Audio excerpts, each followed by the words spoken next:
Coches con personalidad. Hace un par de años nos compramos un coche nuevo. Un coche genial, que va muy bien, muy moderno, con muchas cosas automáticas, fácil de conducir, seguro. He tenido varios coches a lo largo de mi vida, todos originales, todos diferentes. Hace no demasiado tiempo paseabas por las calles o ibas por las carreteras y los coches tenían personalidad, si es que un coche puede tener eso.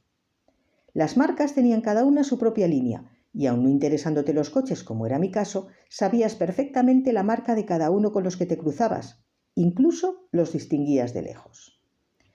Cada marca tenía varios modelos, pero todos tenían algo en común que te ayudaba a saber a qué familia pertenecía, si es que los coches pueden tenerla, que yo creo que antes sí. Incluso reconocías a la gente por el coche que llevaba. La variedad y la autenticidad estaba por todas partes. Aportaba personalidad al coche y al dueño.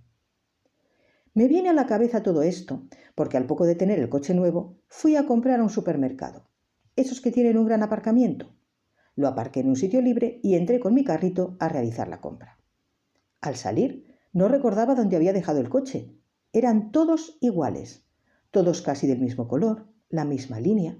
Me costó encontrar el mío y a partir de entonces procuré acordarme de dónde lo aparcaba si había muchos coches en un lugar y memorizar la matrícula, que es otra cosa que ya no hacemos.